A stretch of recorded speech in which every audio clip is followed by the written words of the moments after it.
आज हम एक्सप्लोर करने वाले हैं अर्थ को, लेकिन वो अर्थ नहीं जिसे तुम जानते हो। ना यहाँ ह्यूमंस एग्जिस्ट करते हैं, ना फॉरेस्ट्स, ना ओशंस वैसे दिखते हैं जैसे आज दिखते हैं।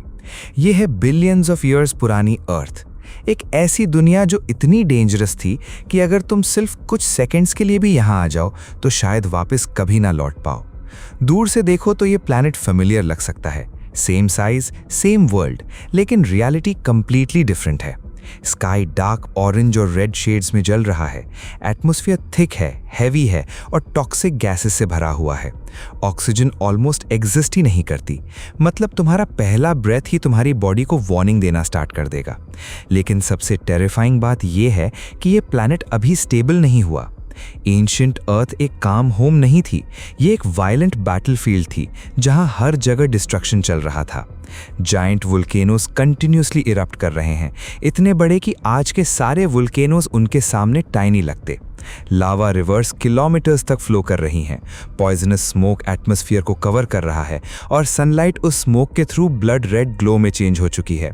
तुम्हें लगता है शायद तुम किसी एलियन प्लैनेट पर हो, लेकिन नहीं, ये वही अर्थ है जहां फ्यूचर में ह्यूमंस बॉर्न होंगे।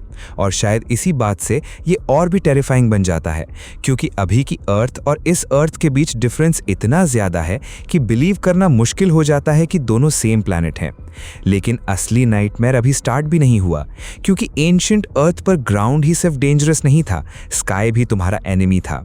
बिलियंस ऑफ ईयर्स पहले स्पेस स्टेबल नहीं था, जायंट एस्टेरॉइड्स कंटिन्यूअसली अर्थ की तरफ आ रहे थे और हर इंपैक्ट एक प्लैनेटरी एक्सप्लोजन क्रिएट करता था। इमेजिन करो तुम होराइजन की तरफ देख रहे हो और अचानक स्काई में एक ब्राइट बर्निंग ऑब्जेक्ट अपीयर होता है। पहले एक टाइनी लाइट, फिर सेकंड्स में एक जायंट फायरबॉल, और उसके इंपैक्ट के बाद पूरा ग्राउंड शेक होने लगता है।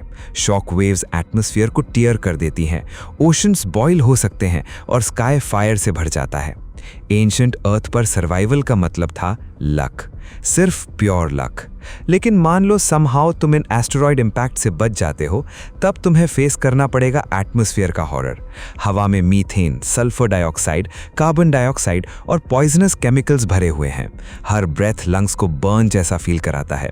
चेस्ट हैवी होती जा रही है, बॉडी पैनिक मोड में एंटर कर रही है और तुम रियलाइज करते हो ह्यूमंस की बॉडीज इस अर्थ के लिए बनी ही नहीं थी।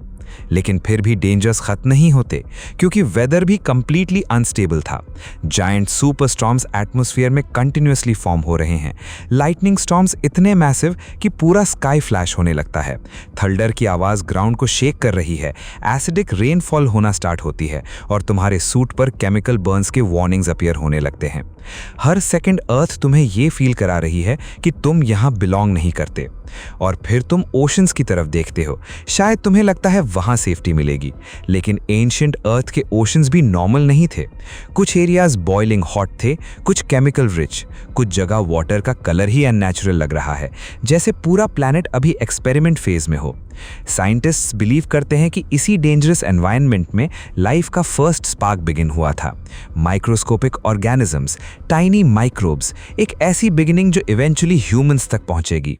और ये सोचकर ही अजीब फील होता है कि हमारी स्टोरी एक पीसफुल पैराडाइज में नहीं, बल्कि एक डेडली केओस में स्टार्ट हुई थी।